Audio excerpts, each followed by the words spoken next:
Hello travelers! Welcome Magic players and hopefully some soon new to be Magic players as well. This video and the next few videos will just be quickly going through the campaign a little bit.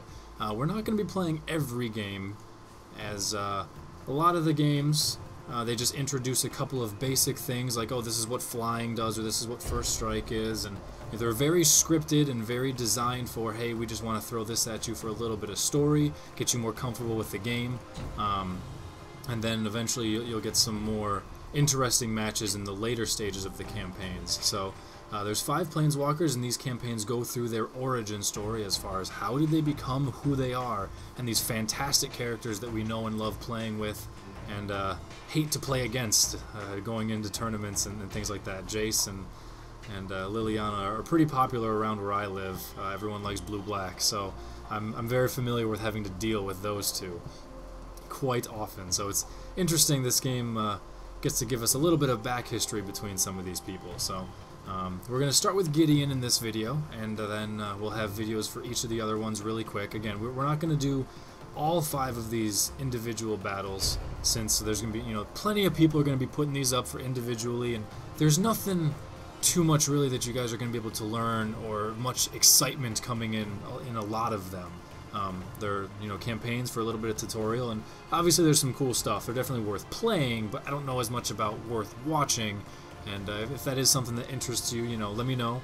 And certainly I've got a couple of friends, Cooper and Blah and Gubs, that are going to have these up as well. So if you're interested, we can work on finding those out. So as this one starts off with Gideon's story.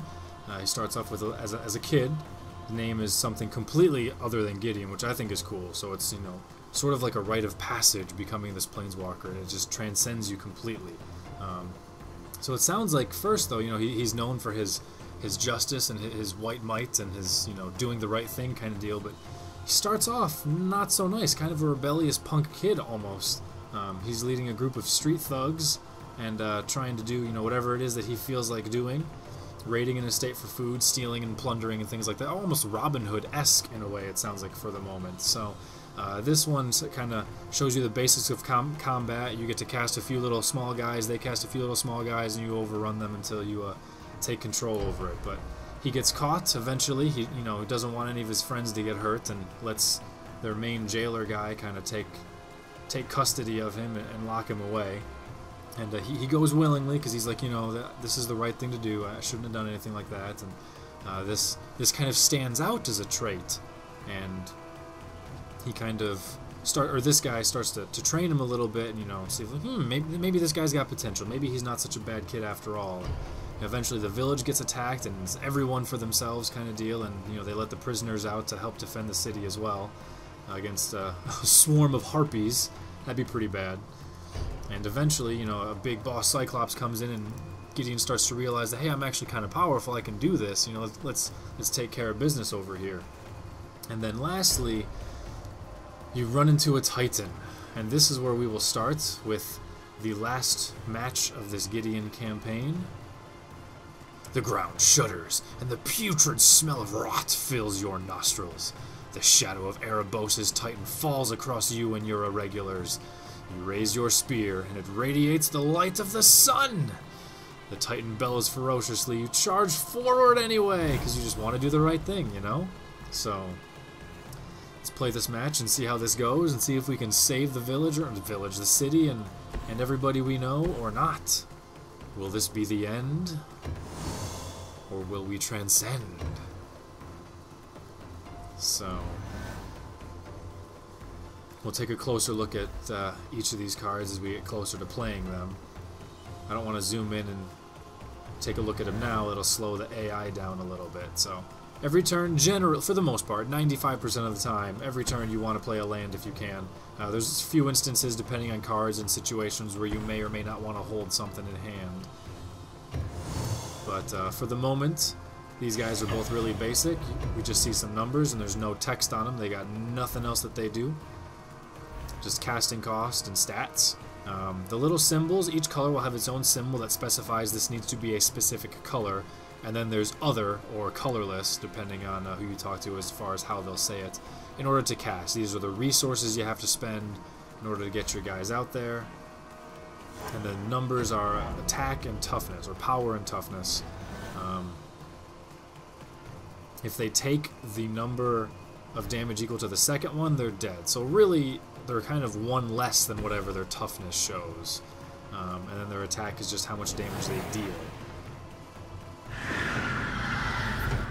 What is this guy? A brain maggot. When he enters the battlefield, opponent reveals, which in this case is me, my hand, and he chooses a non-land card from it and exiles it, which means it's removed from the game. It no longer exists, I guess, until the brain maggot goes away. So he took my Banisher Priest, which kind of does the exact same thing, except to something that's already in play.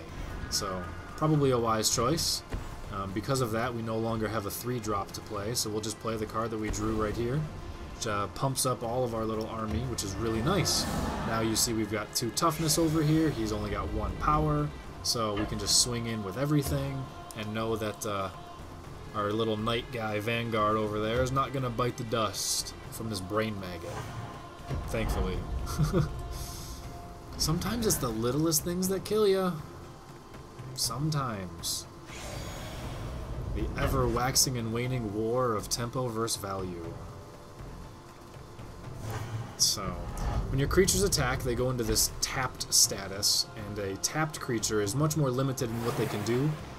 They usually can't play their abilities if they're already tapped, and they can't block as well. So, at the end of turn, everybody kind of resets. They regain their ability. It's, you know, think of if you were, I don't know, like playing a sport and you're in the middle of taking a shot. Like in the few seconds after you take a shot, whether it's basketball or hockey or, you know, bowling or whatever, you're in a weird position where you can't really do too much, or you're holding your follow through or something like that, and you have to take a few steps back and, you know, kind of regain your footing before you can do something again. And it kind of works that way in combat and Magic as well. So let's take a look at this guy, 1/4 with Constellation.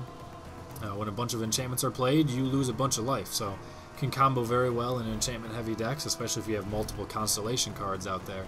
Life can drain pretty quickly. You could attack with both. This 4/2 will be able to kill his 4/1 if he blocks, and I'll survive. But there's no real point in attacking with the 3/2, because that he can just block for free. So I guess you could argue, oh, you know, this way you'll guarantee the 4/2 gets through if he doesn't want to, blah, blah, blah. I want to make sure this guy's dead if I can, so I kind of lower his Constellation a little bit, and this will also allow me some defense to sit back and block. Chances are he's not going to want to block with that thing, because it doesn't benefit him at all. So yeah, he's just going to take it anyway. Keeps me with a little bit of defense that otherwise would have just got blocked off, no big deal. And we'll leave it up to him.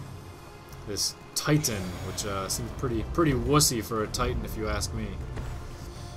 Alright, he plays another Constellation, so that's going to trigger this guy into making me automatically lose some life. And they're going to start comboing up now at faster paces. The more and more enchantments he plays, they're each going to go off for the enchantments, and it's going to start to hurt, so I want to see if I can speed things up as much as I can and play what I can play and just go for the kills from there. So now at this point I would want to, I still don't want to. He could double block and I can only kill one, and he ends up trading that way, which is still beneficial to me, but not quite as much. I am, however, going to swing with both this time, because he can't block everything. He's only at 7 life, and I want to get there as fast as I can. So he can choose to double block one of them, but he can't double block both. So he's going to go for my bigger guy first, to which I will gladly actually just kill the Brain Maggot, simply because of what the Brain Maggot has trapped under him that will allow me to get that creature back. That might be my only chance to kill that thing. And now that I have this Banisher Priest back, I can just get rid of one of these next turn anyway. So fine by me. Fine by me. Plays an enchant creature, and that kills my creature. So, kind of a bummer. Gonna lose a bunch of life for it. I'll do what I can. Now that I got another land, however, I got lots of options. So, put a +1/+1 counter on target creature that could make it a 4/3, and therefore he won't be able to really deal with it. This, however, being double strike, will be really deadly. So I'd like to get this out here as fast as possible, especially once I can put some supply crates on it. The Banisher Priest, because this guy's only a 3/2, doesn't really benefit me too much right now offensively, and I want to get there quicker. So my quickest path to victory is probably going to be the cavalry. Potentially could be supply cranes. It would allow me to attack this turn, and then also be some additional power next turn as well, but...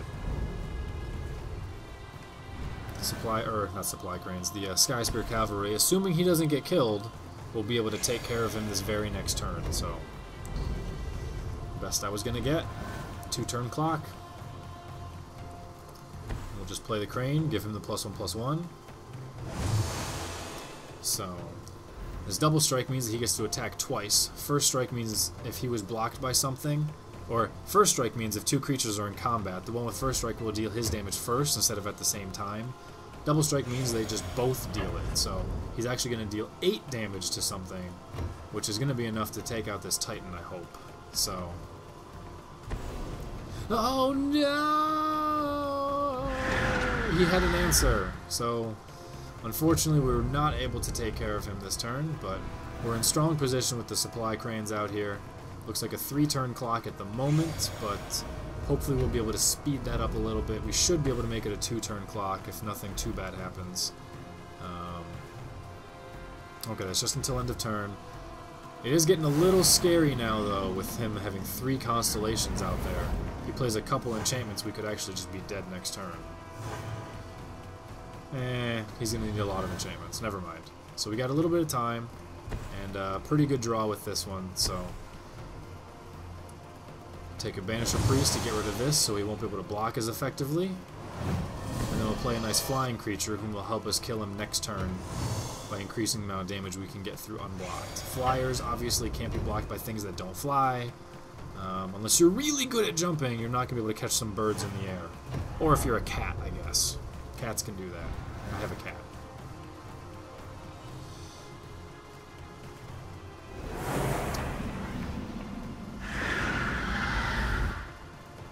It's another creature. Let's take a look at it. Constellation again. All of his guys are going to have that. Target creature gains Intimidate until end of turn, which means it can only be blocked by creatures of its color and artifacts. I don't think it really cares about attacking right now, however, so not too concerned. It's not going to kill me. I have lethal damage with 6 points in the air. He's at 4. Even still. Aha! Another double striker. We'll just hold it for now, because there's no need to cast it if what I'm thinking is going to turn out to be true. I can swing with everything. He'll be forced to block. And depending on how he blocks, well, regardless, if this thing blocks, it's going to bite the dust anyway, which will be good for me defensively, too. So, I'll attack with everything, just in case somehow something doesn't make it.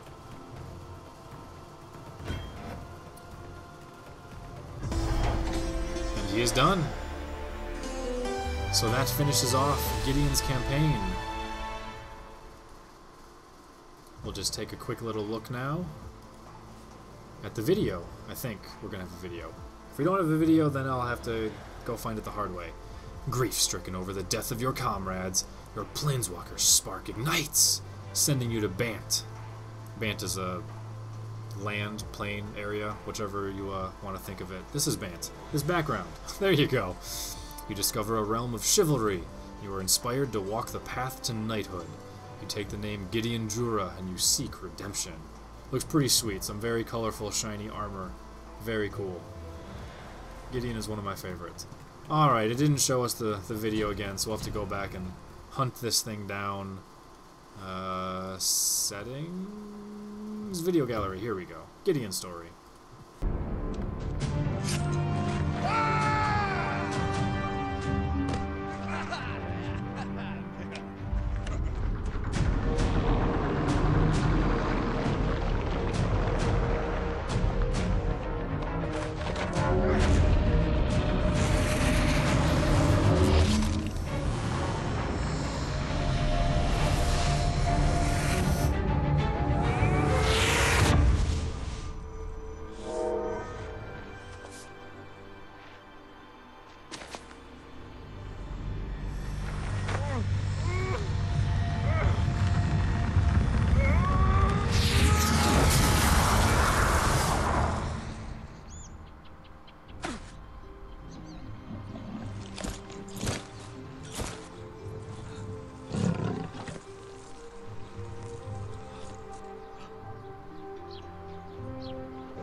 Anyway, that was the Gideon campaign.